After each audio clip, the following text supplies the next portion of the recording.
Shravanam, Mananam, Nididhyasanam. Listen, reflect and absorb. Dear listeners, Sairam and welcome to our radio series in which a divine discourse by Bhagavan is played in small parts, and following each part a short discussion is undertaken to reflect on the message. This is a part of Radio Sai's Thursday Live, hosted by Sai Prakash and Prem, every Thursday at 7:30 p.m. only on Asia's stream of Radio Sai Global Harmony. In today's episode, which was first broadcast live on 19th June 2014, Professor G. Venkatraman, former Vice Chancellor of Sri Satya Sai Institute of Higher Learning and senior-most member of Team Radio Sai, participated as a guest. The discourses undertaken for study in this program are from the series of discourses delivered as part of the summer course in Indian Culture and Spirituality, 1990.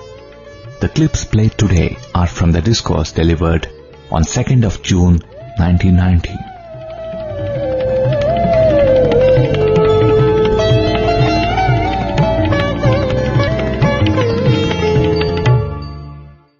Offering a humble pranams at Bhagwan's lotus feet. Dear listeners, we welcome you to this week's episode of Shravanam, Mananam, Nididhyasanam, a series in which we study Swami's discourses. Particularly the 1990 summer course series is the one which we are studying presently. We are in the 15th discourse.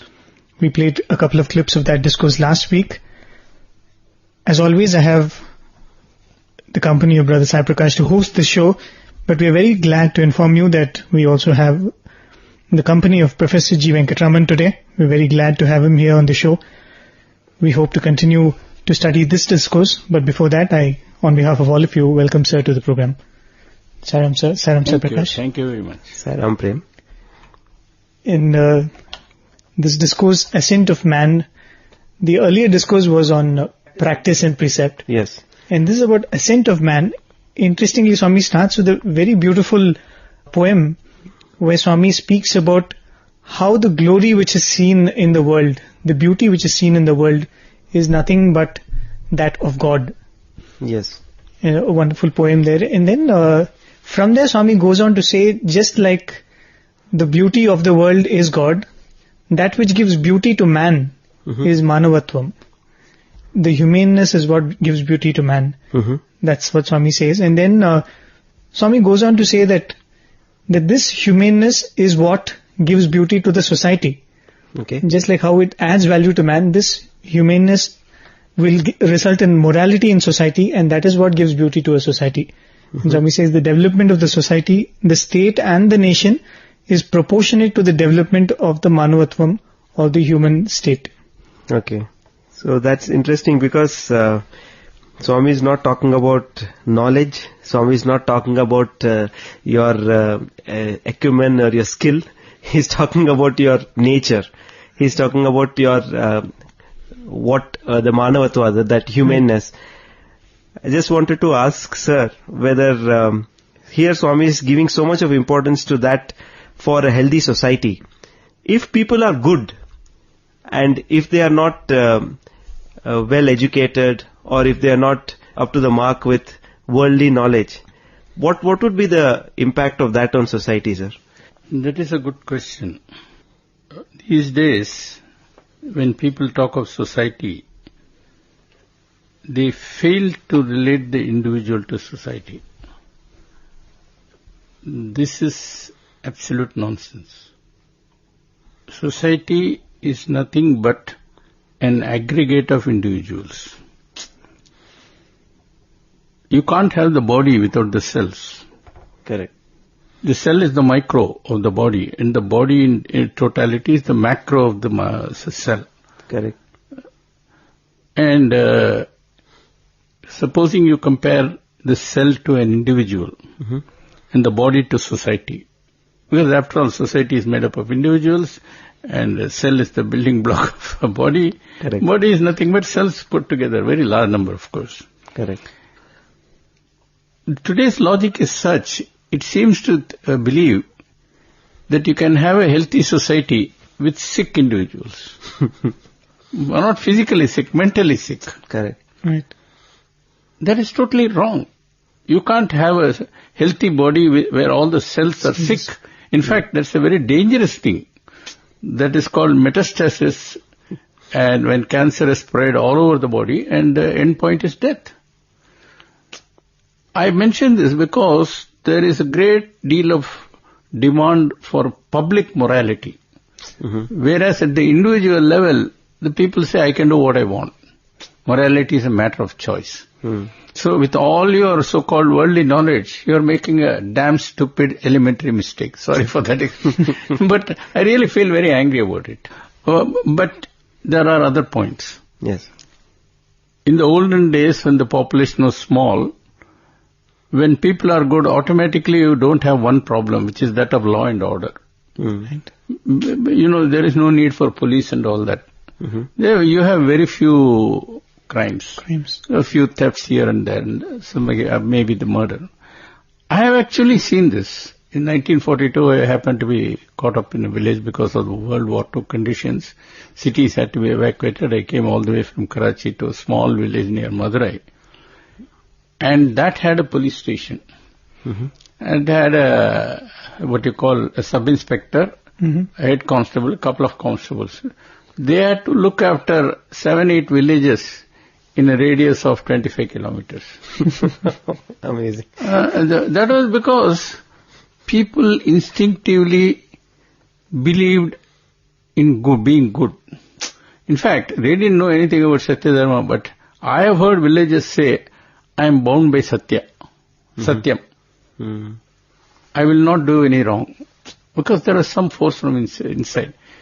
And that is where the role played by the Puranas show up. Correct. They had a code of conduct not derived from knowledge or scholarship, studying Viveka Chudamani, things like that. Correct. See, this is how my father lived. He told me, don't never tell a lie. I won't tell a lie. That's it, no matter how poor I am. That said, an ignorant person can do many things which are not good. Especially these days, in terms of health. See, for example, they did not realize that dirty ponds breed mosquitoes. Right. And so on. Those tend to produce health problems. Correct. And in an age where you have people who are simple-minded but do not know anything, and you have technology, that leads to a lot of problems.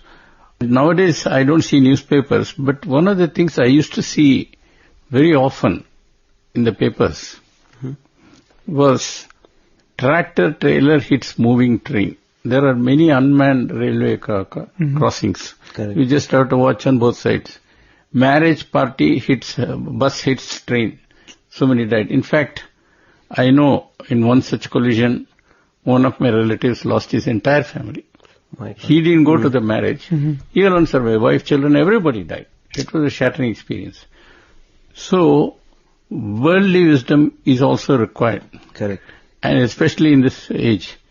For example, the people do not understand that electricity is something you must apply for, get a connection, and so on. Very often, people in the rural areas, especially in North India, they tie a stone to a wire, throw it, and then try to tap. They get electrocuted. Oh. Oh, this is pretty common. And we don't hear about it. So I think, I would say goodness is necessary, but not sufficient. Actually, it is essential. Correct. Because otherwise you become the devil. That is much worse. That is much worse, definitely. A simple good man is better than a definitely clever devil. You know, very simple. When I come to work, I leave my maid servant to do some house cleaning and all that. I'm able to do because I trust her. And I show appropriate consideration for her poverty and all that. And she will go out of the way to clean up my room too much. I leave things in some place. It's a calculated mess. So I have to go searching where she has put. Because she does in the goodness of her heart. So it's always good to have honesty than dishonesty. any day I would prefer that. You feel safe, you can walk in the streets. Nobody will touch you or harm you. That's a very important thing. As you were mentioning this, it just appears as if over the decades and over the centuries, the moral law which governs man innately has not changed much.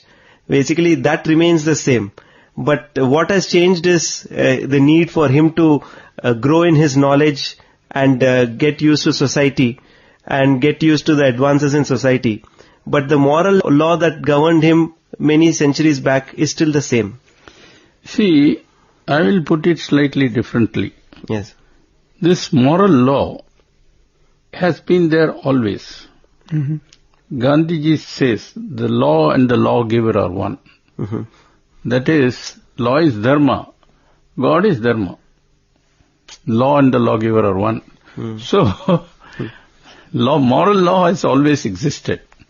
What has happened is, modern man finds the moral law very inconvenient. So some people say, there is no God, therefore there is no moral law. Other people try to play it safe. There is moral law, God, there is moral law, but I will choose when to apply that law and when not to apply that law. Correct. That is partitioning God. God, you remain here safely. I'll come and look after you. Now I have to go. So, we used to have a saying in Tamil, all day you read Ramayana, then you go and demolish the temples of Narayana. That is compartmentalization. And in the Puranas you see this. A classic example being Ravana. He was devoted to Shiva. He followed the Vedic rituals. But then, that is one side of him. Some other side from somewhere came and eclipsed that. So the light was shut off. And that's when problems come. So I would say, it is man who has distanced himself from morality and God because of the arrogance that he can do without God. This is very common among scientists. I can explain everything, so why do I need God? We have invented God just to explain our failures, and so on and so forth. But do you think that it is largely influenced by the growth in knowledge? Can knowledge be pointed out as one of the subtle reasons for man becoming arrogant and thinking he knows everything? No, I won't blame knowledge. Okay. Knowledge is neutral. Okay. You see, I have learned how to make steel. That is making use of nature's gifts. There is nothing wrong with it. It's neither bad nor good. It is what you do with it. As Swami says, money for most of us is a piece of paper. But it's a very special piece of paper because if I go and give it in a shop, I can buy anything from a fancy shoe to whatever you get for money these days. I don't know much about those things. But it is man who decides how to use it. If I give money as charity to help some student, that is good use. If on the other hand I use money to bribe somebody to get something else, that is evil. As Swami said very often, a knife in the hand of a surgeon saves a life.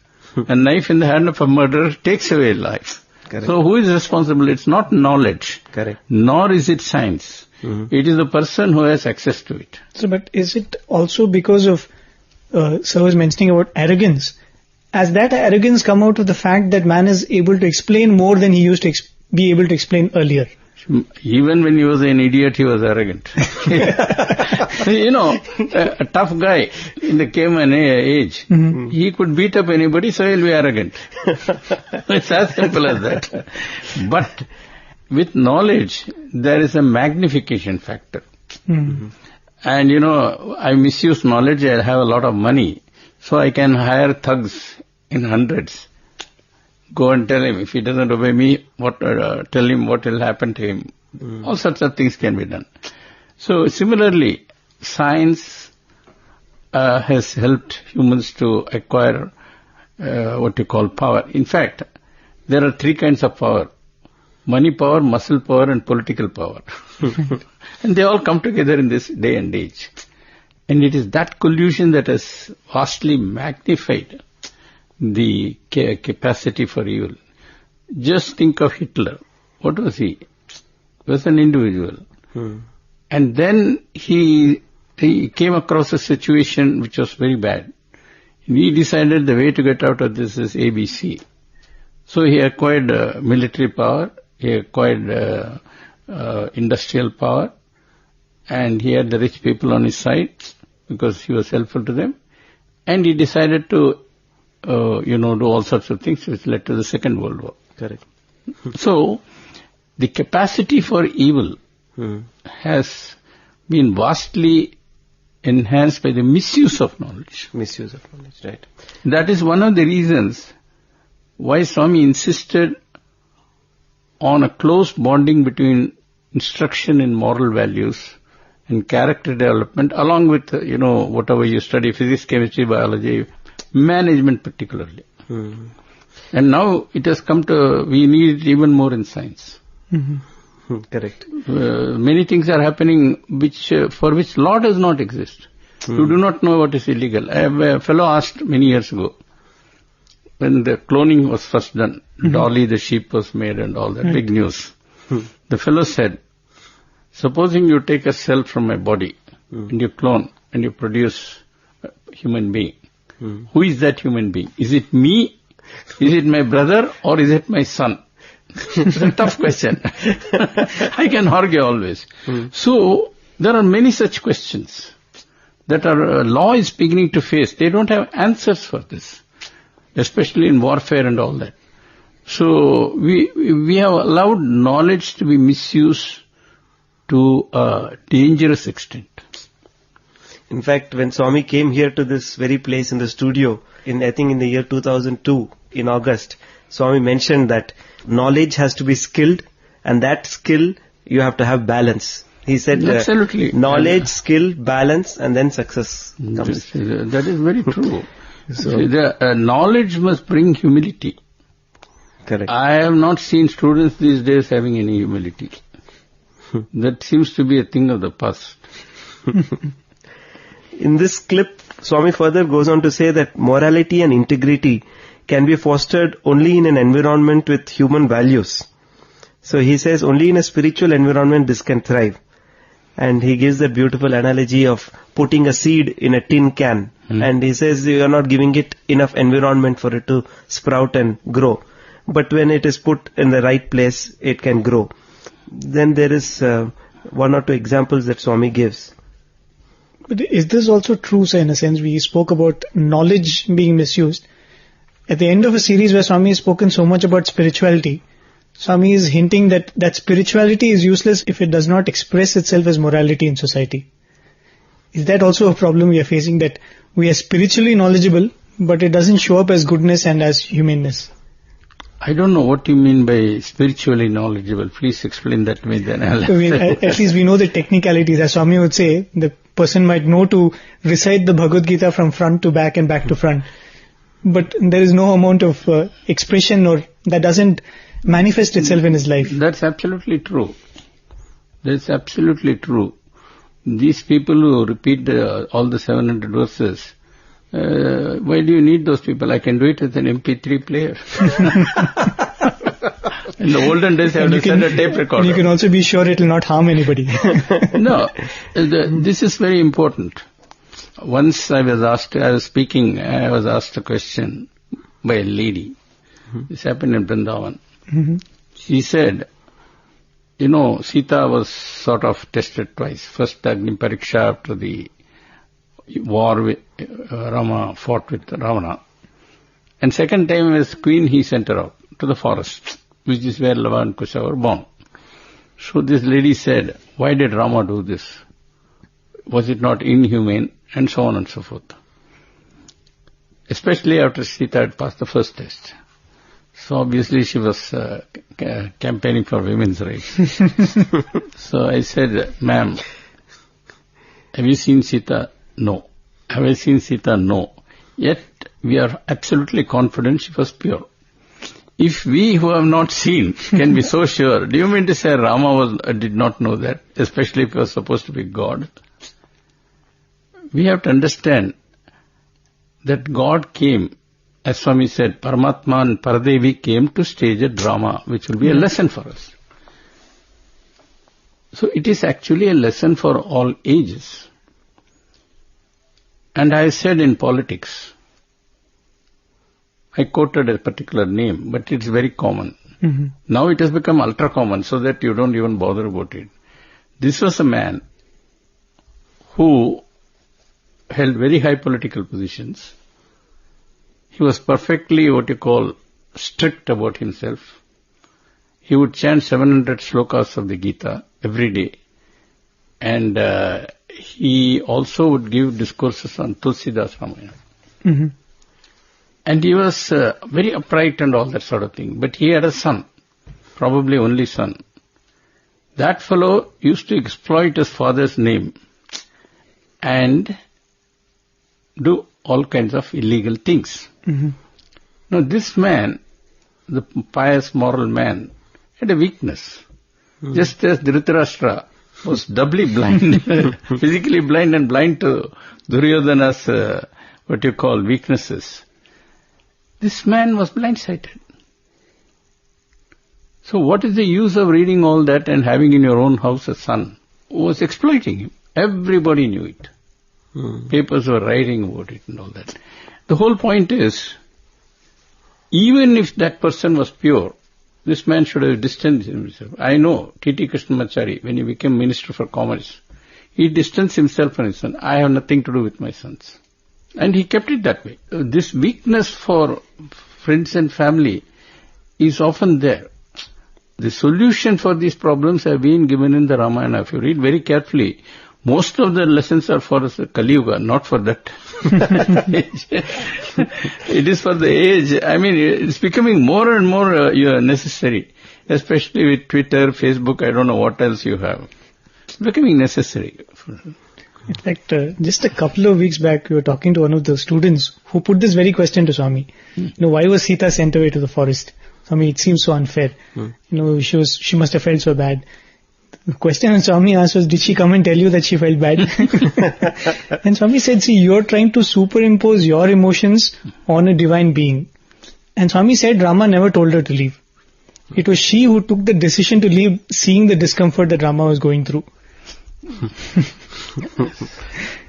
I think Swami is beginning to speak a little about William Gladstone. That's where we stopped. I think he was one of the prime ministers who's held office for the longest duration in the history of United Kingdom. So should we go to that clip? Yes.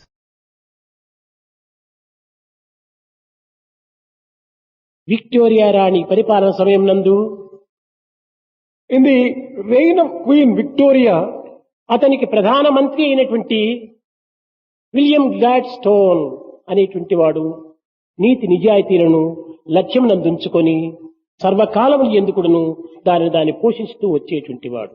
The Prime Minister at that time always fostered this morality and integrity and saw to it that everyone practiced it. కనుకనే Victoria రాణి కంటే కూడాను ప్రధానమంత్రిని ప్రజలు అంత గౌరవించేటువంటి వారు. The citizens of those days used to respect the Prime Minister much more than even Queen Victoria herself because of that.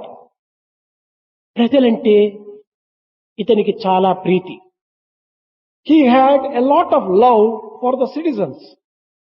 William Gladstone ప్రజా పరిపాలన యందు ప్రజలకు విరుద్ధమైనటువంటి యొక్క సమయమే ఆసన్నమైనప్పుడు విక్టోరియా రాణి కూడాను చక్కని కఠినంగా కూడాను బోధించి ప్రజల యొక్క యోగక్షేమాన్ని నీతి నిజాయితీలను పోషించేటువంటి విధానాన్ని చక్కగా వెలిబుచ్చేటువంటి వాడు. He was such a person who would not hesitate to tell even Queen Victoria the need for observing the morality and integrity in order that the rule will be good. ఈ నీతి ఇంద్రియ నిగ్రహం చేతనే మనకు అలవడుతుంది. This morality can be obtained only by sense control.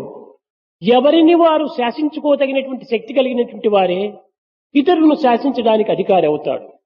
Only that person who has got self-control can exercise control over others. తనను తానే శాసించుకోలేనటువంటి యొక్క బలహీనుడు ఇతరులు ఏది రీతిగా శాసించగలడు? A weak person who cannot control himself, how can he control or rule over others? కనుక మొట్టమొదట మానవుడు తనను తాను శాసించుకొనుటకు తగిన కృషి చెయ్యాలి. Therefore, man in the very first place has to make efforts to exercise self-control. తన మాట, తన ప్రవర్తన రెండింటిని ఏకంగా గావించేటువంటి యొక్క జీవితమును గడపాలి. His life must be such that his word and his action are the same. ఈ విధంగా మాట, క్రియ ఏకమైనప్పుడే తాను మహత్తరమైనటువంటి యొక్క విభూతులను అనుభవించగలడు. A person would enjoy extraordinary powers if there is unity of word and action. మాట చెప్పినట్లు మనుజుండు నడచిన మనిషి కాడు వాడు మహితుడవును. మాట చెప్పినట్టు మనుజుండు నడదేని మనిషి కాడు వాడు మృగమే కాని. మాట చెప్పినట్టు మనిషి నడువడేని మనిషి కాడు తాను మృగమే కాని. If man does not conduct himself according to his own word, if man conducts himself the way that he talks according to his own word, he is not a man alone. He is an extremely great man. On the other hand, if he does not conduct himself according to his word, he is worse than an animal, let alone man. ఈనాటి మానవ సమాజములో మాటకు క్రియకు సంబంధము లేదు. In today's human society, there is no relationship whatsoever between one's word and మాట one's deeds. క్రియతో కూడినటువంటిదే సత్యము. It is the truth which lends life for the word. మనసు మాట క్రియతో కూడినటువంటిదే ఋతము. Ruttamu is the one which is associated with the thought, word and deed. కనుక విద్యార్థులు దేశం యొక్క అభిమానాన్ని, దేశం యొక్క ఔన్నత్యాన్ని, దేశం యొక్క కళ్యాణాన్ని మనసునందుంచుకొని ప్రవర్తనల యందు ఆదర్శవంతమైనటువంటి జీవితాన్ని అందించాలి. The students must have love of the nation, must always think the greatness of the nation, must always aspire the welfare of the nation and ఈనాటి conduct themselves. విద్యార్థులకు ఇంద్రియ నిగ్రహం అంటే ఏమిటో వాళ్ళకు తెలియదు. Today's students do not know what sense control means. సంయమము అని దీనికి పేరు. The word used for this is samyama. ఈ సంయమం అనేటువంటిది మానవునికి మాత్రమే ఇది చెందినటువంటిది. Only man has the right for this samyama. ఇంద్రియములను అనుసరించి స్వేచ్ఛావిహారం జరపటం చేత మానవుడు చాలా తన దివ్యత్వాన్ని కోల్పోతున్నాడు. Man has lost his divine nature as he simply follows his senses and behaves himself in a licentious way. కనుకనే ఇట్టి ఇంద్రియ నిగ్రహమును సాధించినటువంటి వారికి సంస్కృతం నందు దమము అని పేరు. Those people who have exercised this sense control are said to have damamu. ఈ దమమును సాధించినటువంటి వాడే ధాంతుడు. That person who has achieved this damamu is described as Eenadu dhantudu. లోకానికి ధాంతులు కావాలి కానీ వేదాంతులు కానక్కర్లేదు. Today's need is to have more of dhantudu rather than ఈనాటి Vedantins. వేదాంతములన్నీ కూడాను కేవలము మాటలతో మాత్రమే జరిగిపోతున్నది. Today the philosophy is only talked about. వాచాలత్వం అధికమైపోతుండాలి. It is becoming mere exercise in talking. ఆడంబరములు అధికమైపోతున్నాయి. Ostentation and show are growing. ఆచారములు సన్నగిల్లుతున్నాయి. Practice is declining. కనుకనే ఆనందము శూన్యమవుతుండాలి. That is why joy and bliss are also declining. కనుక ప్రతి విద్యార్థి కూడాను దాంతుడు కావాలి. Every student should aspire to become dhantudu. ఈనాటి విద్యార్థి Today's student, చదువు సంధ్యలకు పూర్వమే before he completes his ఆడంబరము, అహంకారము, he develops a show and ego. దేహమంతా నకసిక పర్యంతం కూడాను వ్యాపించి This kind of feelings are there in him, filled from head to foot, వీర విహారము జరుపుతున్నారు. and they are doing an excessive dance in their physical విద్యార్థులకు body. వినయమన్నటువంటిది ఏమాత్రమూ తెలియదు. Today students do not know what పెద్దలతో humility A is. విధంగా సంభాషించాలి, పెద్దల ముందు ఏ విధంగా వినయాన్ని ప్రకటించాలి, ఏ విధంగా ప్రవర్తించాలి అనేటువంటి విషయం కూడాను ఈనాటి విద్యార్థులకు తెలియదు. Today students do not know how they should conduct themselves before elders. In what way should they express their humility and obedience? కానీ చెప్పేటువంటి పెద్దలు కూడాను తక్కువ. Unfortunately, elders who can tell them also are very much less. ఇది విద్యార్థుల దోషము కాదు. It is not the mistake of the students. తల్లిదండ్రులు, గురువులు దీనికి తగినటువంటి యొక్క ఉత్సాహ ప్రోత్సాహాలను అందించలేకపోవటం చేతనే విద్యార్థుల యొక్క పరిస్థితి ఈ విధంగా దిగజారిపోతున్నది. The condition of the students in these areas is declining because there are no parents and teachers who tell them what they should do in the proper way. కనుక విద్యార్థులు తమ యొక్క ప్రవర్తనను సరైన స్థితి యందు ఉంచుకొని తమ ఇంద్రియాలను నిగ్రహించుకొని తద్వారా సమాజము లోపల ప్రశాంతిని పోషించాలి. Students should have good behavior, exercise sense control, make peace and security established in the society. ఈనాటి పిల్లలకు చిల్లల అల్లర మాటలే చాలా అభిరుచి.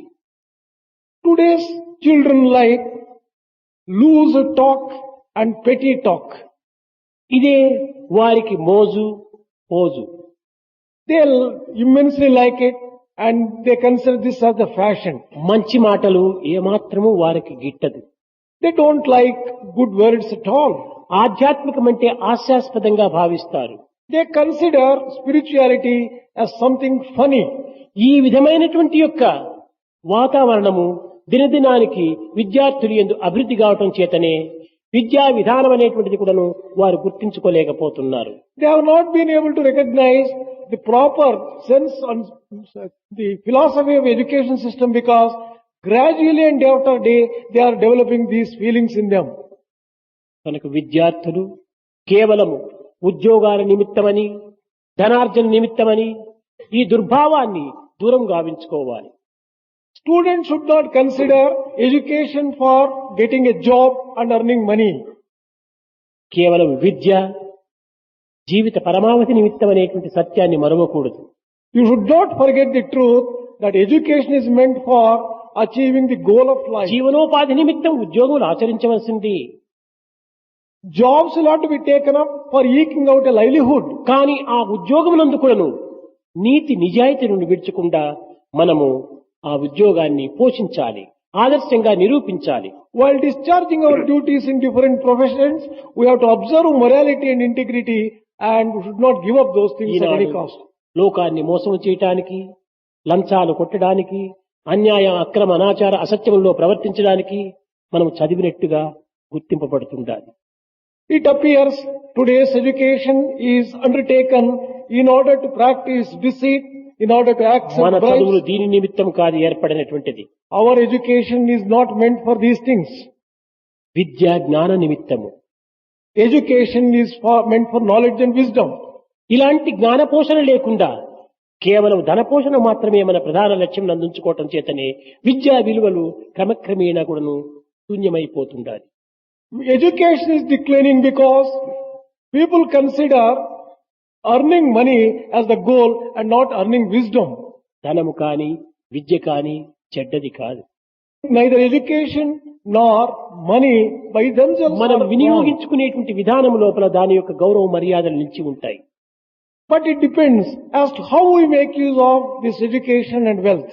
విద్యార్థులారా, మనము ఎంత గాలిని పీల్చుకుంటున్నామో అంత గాలిని విడువక తప్పదు. విడువకుండినా మన యొక్క ఊపిరితిత్తులు దెబ్బతింటాయి. Dear students, whatever air we take in while breathing, we have to breathe out also. The entire air will have to be left out. Otherwise there will be trouble inside. కనుక ధనమును సంపాదించవలసిందే, విద్యను నేర్చవలసిందే. There is need for earning money and learning education. కానీ ఈ ధనమును విద్యను తిరిగి వినియోగపరచాలి. But there is a need for utilizing whatever money you have earned and education also. సన్మార్గంలో దీన్ని ప్రవేశపెట్టాలి. You have to use it for the good of the society. ఇది కేవలము ఈ విధమైనటువంటి భావము విద్యార్థుల హృదయాల్లో ఏమాత్రము కలిగించటం లేదు. But one cannot come across such sacred feelings in the hearts of students today. చదివిన చదువును సమాజంలో ప్రవేశపెట్టి తద్వారా సమాజం యొక్క ప్రజలకు సరి అయినటువంటి యొక్క ఆనందాన్ని అనుకూలతను మనం అందించాలి. Whatever education you have acquired, you should use for the welfare of the society and for their own growth, development and happiness. ధనమును కూడాను సమాజంలో సరి అయినటువంటి స్థితిలో సద్వినియోగపరచాలి. Money also should be employed for the good of the society for its welfare. ఆ విధంగా సమాజంలో సద్వినియోగపరచకుండా ఇది కేవలము మట్టితో సమానమే. If money is not used for the good of the society, it is as useless as A mud. సమాజం నుంచి మనము ఆర్జించామో ఆ సమాజమునకు తిరిగి మనము అర్పితం గావించాలి. అదే నిజమైన సేవ. From whichever society you have earned money, you should use the same money for the good of the same society. That is real service. కనుక విద్యార్థులు ఎందుకు ఈ త్యాగభావం అనేటువంటిది ఎక్కడా కనిపించటం లేదు. It is not obtained to see such kind of sacrifice in ప్రోగు nature చేసుకోవటం, in the ప్రోగు student. చేసుకోవటం, ప్రోగు చేసుకోవటం. Acquiring, accumulating and acquiring, this is కానీ what వీరి they- జీవితంలో ఇదే వన్ వే ట్రాఫిక్ గా మాదిరిగా యోచన చేస్తుంటున్నాం. తీసుకున్నటువంటి దాన్ని తిరిగి వినియోగించాలి, తిరిగి అందించాలి. This kind of acquiring becomes one-way traffic. There is a need for utilizing what you have acquired for the good of the society. అప్పుడే మన జీవితంలో మున్ముందు ఉన్నత స్థాయికి మనం చేరగలం. Then only we would be able to reach elevated states in our own life. చాలా మంది విద్యార్థులకు ఈత తెలియను. Many students may not be knowing this truth. జలమును మనం వెనుకకు నూకుతూ పోవటం చేతనితే మన దేహం ముందుకు కొనసాగిపోతుంది. If you are swimming, you have to remove the water back so that your body will move forward. జలమునే మనం వెనుకకు తోయకుండినా మన దేహం ముందుకు కదలలేదు. Your body will not be able to go forward if you cannot push the water అన్ని back. వెనుకకు త్రోస్తూ పోవాలి. Fast is fast. You should go on pushing the water backwards. Fast is fast. ఆ విధమైనటువంటి దానిని మనం చేసుకుంటూ పోవటం చేతనే మనం ఎంతైనా జీవితమును ఉన్నత స్థాయికి తెప్పించుకోవచ్చును.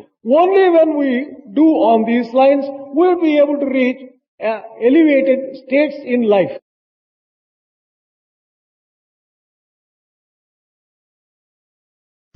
Swami concluded that clip with a beautiful analogy of swimming. And I think in one of his other discourses, Swami said, every student should know two things. One is Gita and one is Ita. So that is Gita is for spiritual life and Ita is swimming for the worldly life. But using that example, Swami brings in such a lovely point of sacrifice. Right. And of course, Swami started with, as we said, the example of the Prime Minister of United Kingdom, Mr. Gladstone. And Swami pointed out that Queen Victoria had a tough time with him in a sense because he had his way, and I've not heard his name before, unfortunately. I just was reading up about him. One of the things which came up was a quote which Queen Victoria used to say about Gladstone. And she would say in contempt that this Gladstone speaks to me as though he's addressing a public meeting with no regard for royalty. Just going by this statement that you have made, I always wonder, why is it so difficult to be morally upright? The question of why is it always looked at as something difficult? Why is the other thing so easy? To be selfish or to be immoral? There is a basic reason for this. And circumstances are also responsible to it to some extent. The basic reason is humans are almost the end point of evolution of life, at least on this planet. We know there is life. The initial organisms that had life were single cell organisms. How they acquired the property of life, they don't know. Science today doesn't have a proper definition of what is life. It knows two things. A living system must have metabolism, and a living system must be able to reproduce. For a long time there was a doubt which came first, whether it was this and that. And There were some who said metabolism, there were some who said reproduction. But together they exist. But what is life? Science has not got a proper definition. And when it comes to complex living systems, human being is the most complex living system in the universe. Francis Collins said, the brain is the most complex entity in the universe. The brain is only a part of the human body. So if you take the human body's brain is only a subset. If that is so complex, indeed it is very complex. The human body is remarkably complex. In the sense that consciousness is developed to a high extent. What is this consciousness? Where did it come from? Are there many kinds of consciousness? And so on. The word consciousness is not understood in science, but it has come up unfortunately or fortunately in physics. Because they were more or less forced to accept it through the back door. When I do an experiment and I get a result, today it's all in the computer. If there are no human beings and the machine has been running and it remains in the computer, it makes no sense. Right. It needs consciousness to become aware of that. That is, so people have no definition for consciousness. And some people will say, look, I don't know, someday it will be explained. And others say, oh, it's nothing big deal. It's an evolutionary property. And so on. They say it's nature, genetics belonging. But there are others in Western world. Schrodinger was one of the first to say that. I see my body in two levels. One is as an engine, and another is a conscious being. I am not able to reconcile these two. The only way I can do it is the conscious being controls the body, the engine. And he straightway went to Advaitam. And he actually writes Atman equals Brahman. These are 4 famous lectures he gave in 1944. In Dublin. Later on, Cambridge University printed it as a book, What is Life? Right. Fantastic. The quotes were, in fact, he asked a question. Everybody has a conscience. Can different people have different conscience? He said, meaningless. There is no plurality of conscience. If, say, my conscience tells me to do this, another guy says, my conscience tells me, that means you are plugged to different voltages. Conscience is God. That is what it is. So, I don't know where I got lost in the... The question was, why does it seem very easy to Easier be... to... that is very simple. You see, when you come from animals, we have the gunas. There are 3 gunas latent in nature. And in the Gita, Krishna clearly says, Prakriti manifests gunas. It is her duty to do that. Having come from there, we come with this baggage, gunas. So, first thing he says is, don't be tamasic. Be active. And fight tamas with rajas. Then, rajas has got many bad traits. So, you become sattvic. But there many people leave it. Even Vivekananda leaves it at that level. But Swami says, no, all these are chains. Tamas is an iron chain. Rajas is a silver chain. Sattva is a golden chain. You are not born to be chained. You must break free. And you must go above the gunas. Guna atita. Correct. And then you and I become one, not before that. So your home is me. Come back to me. So become guna atita. Now that is very tough. Because I must give up all attachments. A good man has attachments. He is good and all that. He doesn't harm anybody. He doesn't abuse. But still, he wants to go to heaven. He wants to, his son and daughter to be married, blah, blah, blah, and all that. So that is still attachment. Give it up. Now, we come with this excess baggage, I said.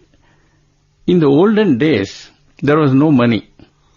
So doing mischief with money was out of, there was no possibility to do that. Secondly, there was no transport. You couldn't go easily. If you want, you had to walk. Poor Adi Shankara had to walk across India 4 times.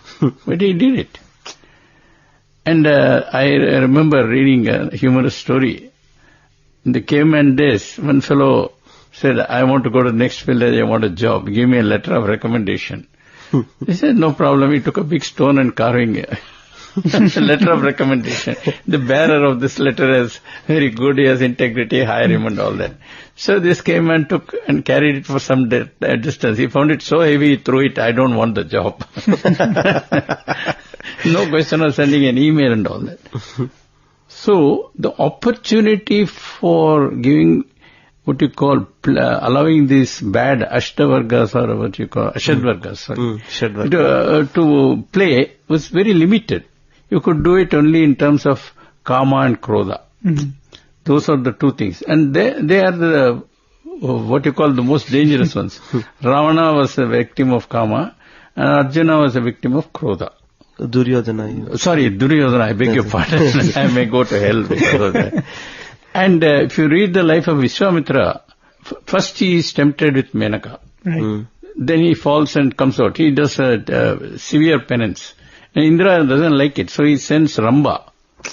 Now, he is not attracted by Ramba, but he is angry that she disturbed him. He curses her. So the battery is discharged again. Come on, Krodha. So, as long as there are two people, there is scope for this. But it was at that level. But when travel became more easy, when you had material goods which you can want, there was nothing you could have in those days. With extra money. Okay, what is the use of having 20 bullock carts? So the rich man and the poor man did not look very different, especially when the rich man came to the field. He used to wear, I've seen people, they would walk to the field, no car, and they will move around and sing things like that. It was only at the time of marriages they could show off, and that too not too much. You don't have the sort of things that you have. They didn't have. I've seen village marriages in those days. But today, the availability of so many gizmos, and I want to beat that man in something else. How do I show off? So it is that kind of what you call unhealthy, unwanted desires and competition that has made these things come out. See, where do cockroaches breed? Where there is darkness. In a bright room, you won't see any cockroaches. Do you see any cockroaches on the road? They will go out from this. So when Agyana covers your mind, then they have a field. Today, technology and all that are used by people to market Agyana, or rather, this darkness. Right. So then because they can loot money from you. You fall prey to that, they package it very nicely and you think that is good for you. You look at obesity in America today. 1/3 of the people are obese. And it's become a national problem. It's an epidemic almost. It is. People don't realize, and type 2 diabetes and all that. All these things are terrible. And that is because, wherever you go, you are reminded you must eat this food. They make it cheaper than good food. They kept on seeing, and the children ultimately don't want to eat fruits. They don't like to eat vegetables.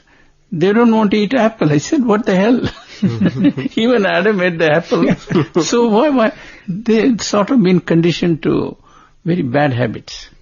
And that is because technology, previously, the only kiwi I knew was the boot polish named kiwi. The bird will wave there on that. Now you get a fruit called kiwi. I'm sure you get it in Bangalore. Maybe you get it here also. The foreigners are there. You get all sorts of things from all sorts of places.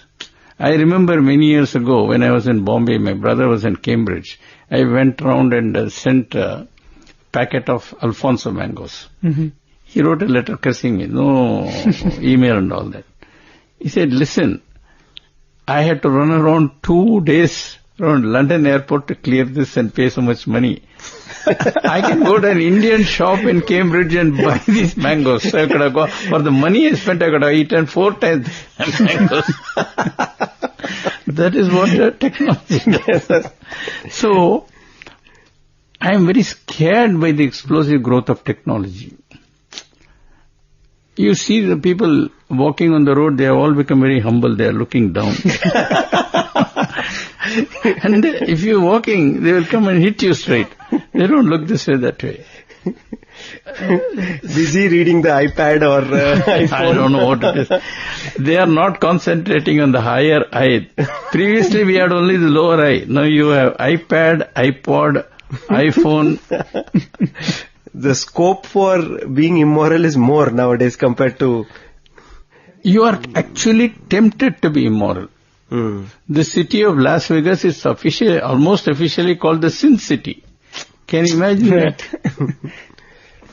I think the flip side of that is you have all the more opportunities to have self-control. I don't think so. There is no question of they made it almost impossible. Impossible. This is a very serious issue, and God willing, I hope to.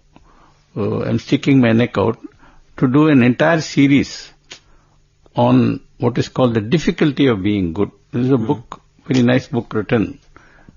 When the time comes, I'll talk about it. Where the person tries to see dharma through the eyes of various characters in the Mahabharata and also relates it today. At the end of the day, it looks as if dharma has no relevance. That frightens me. Because this man is a well-known person and he more or less says it's not possible to be good.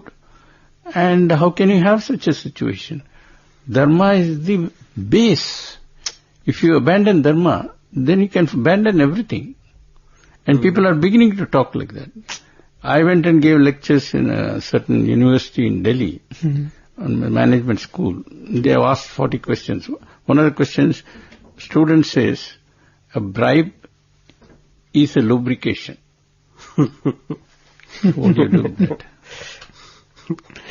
Means of justifying what is absolutely unacceptable. They don't regard it as unacceptable. Another thing that has happened is, I can cut and choose morality as I want. And that is frightening me. This is very common in the business community. They say business is business, it has nothing to do with morality. And they just, do corporate social responsibility. They go to Tirupati or Haridwar or whatever it is. And then when they come out, they say they wear another hat. They say this is different, this is business. You can't make money any other way. And that is becoming an accepted dogma. There is no other way to do business. Now that is very dangerous. If you think you can cheat, you will be cheated. You go and buy drugs. Most of the drugs are fake drugs. You get cheated in return. So, integrity, even in atheists wants you to be have integrity. If you go and buy something, and you cheat him, you say, you cheated me. Where is the definition of cheating in atheism? Anything can be done, but there is something in him that demands honesty. So, what is it that makes him? Because that divine spark is there. He can deny it till the cows come home. But it is that thing that says, I want truth. Correct. I want justice. Otherwise, there is no justice in an atheistic system. Where is the justice? I remember once, I think even Sir would have been there in one of the tri sessions. One of the devotees of Swami was speaking. He was a man from the army. I was there very much. He was talking about the problems of not following orders. I have told that story so many times. So many I think places. it's a good point to narrate that once more, sir. Okay. I didn't know you were trying this game. I kept my mouth shut. Anyway, it all happened like this. This gentleman who used to come here and help us with sports march and all that. He was in his uniform there. And actually, that is against the rules, but that's a different matter. So he was sitting close, and Swami said, speak. And he got up and spoke. And he said, Swami, it has become very difficult to serve in the army now. I said, what's there? You get good salary and all that. No, Swami, my boss is corrupt and he's asking me to do all sorts of things. What is there? Go and tell him you can't do it. Swami, you don't know about the army. What is it that I don't know? You can't go and tell your boss like that. Have you ever tried? No, Swami. Why? Because you can't do it, Swami, you'll be court-martialed. This went on for some time. He said, listen, Swami said, listen. You go to your officer, salute him, and say, respectfully, sir, can I bring to your notice something if you permit me? He will say, yes, go ahead. Then you tell him, sir, this is not correct, this is not moral and all that. Then this man said, Swami, you don't know about army. What is it that I don't know about army? Tell me. Swami, I'll be court-martialed. So what? Swami, I'll be dismissed. So what? Swami, I'll find myself in the street with my wife and children, no pension, no black mark against my career. I won't get a job. Swami said, so what? This man was shocked. What do you mean, so what? And Swami said,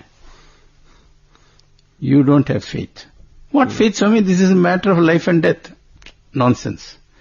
If you are prepared to be honest and ready to lose your job, that means you are making a sacrifice for dharma. If you do that kind of sacrifice, do you mean to say dharma will keep quiet? Do you know there is a saying called dharmo rakshati rakshitaha? Now today you can't say that. They say that was that time, this is this time, the rules have changed. They bluntly say. And you have a society, morality is absolute. Once you give up morality, the rules can be changed as you want. Each one sets the goalpost. I remember an interesting incident. This happened many years ago, of course before the Second World War. The Australian team went to West Indies. In those days there was a country called West Indies. Now the islands have become separate states. Right. To play a cricket tour. They went on tour. Official thing. On the way, they came to New York. So, for Bradman, it was, he was a part of the team, captain. It was a great experience because he could walk around the street, nobody knew who the hell he was. And then they played a friendly match with some team. Mostly there were West Indians. And they were there. They played a friendly match. This fellow found something was funny. Then he called both the umpires and said, I find there is something wrong. The overs from one side seem to be longer than the others. What's happening? One fellow said, I don't know whether you are playing according to British rules or Australian rules. In those days, the British over had 6 balls. The Australian had 8 balls. So, this fellow was following the Australian rule, that fellow was following the British rule. Just to say, goalposts can be changed. Now, Pope Benedict, now former Pope Benedict, he was furious about this. He says, we have now dominated by the age of tyranny of relativism. Rules become relative. I do one thing and say that is right, you do another thing and say who is right? There must be something absolute. It's neither this nor that.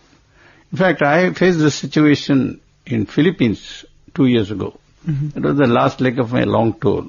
And they were all supposed to read to my conversation between God and man. And I was supposed to be cross-examined. So one lady said, if a poor man steals to feed his children, I can't call it a dharma. What do you say? I said, before I answer your question, I want to know who determines dharma. If you decide that you can determine what dharma is, and I can decide what dharma is, then I don't have anything to say. You and I will be arguing till the cows come home. But if dharma is something absolute, then I can answer that. She didn't know what that meant. He said, this dharma is God. God is dharma. And if that man is really seeing his children suffer, he prays to God, that dharma will come and protect him. I must have that faith.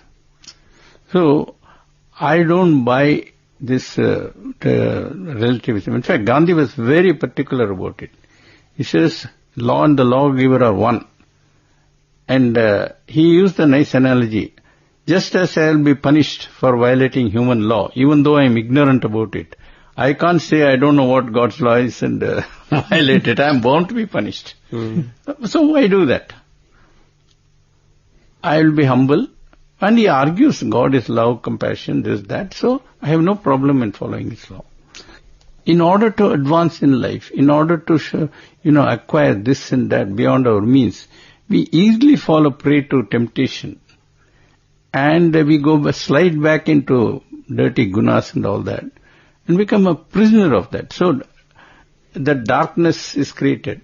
It's like a candle. If the candle is visible, you will get light. But if I come and put a pot over it, you won't see the candle.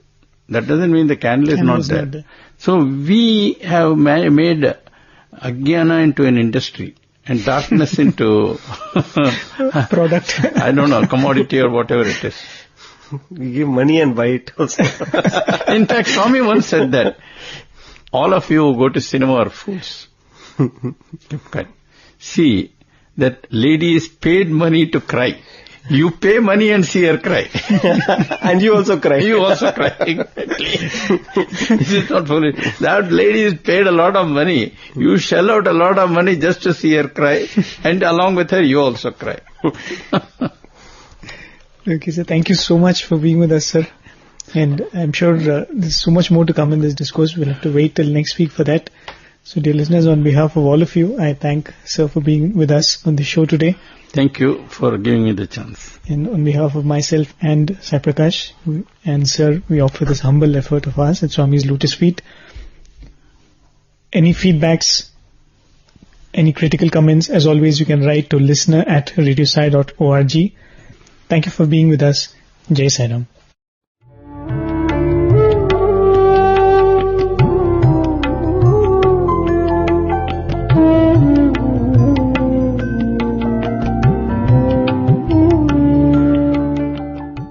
Sai Ram.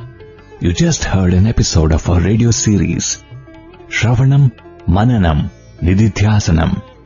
That is, listen, reflect, and absorb. This is a segment that is hosted live on Thursdays at 7:30 p.m. by Radio Sai's Sai Prakash and Prem, only on Asia stream of Radio Sai Global Harmony. In today's episode, which was first broadcast live on 19th June 2014, Professor G. Venkatraman, former Vice Chancellor of Sri Satya Sai Institute of Higher Learning and senior most member of Team Radio Sai, participated as a guest. The discourses undertaken for study in this program are from the series of discourses delivered as part of the summer course in Indian Culture and Spirituality 1990. The clips played today were from the discourse delivered on 2nd June 1990. To listen to the next part of this program, tune in same time, same day next week. And please do write to us and let us know what you think about this program by writing to listener@radiosai.org. Thank you and a loving Sai Ram from Prashanthi Nilayam.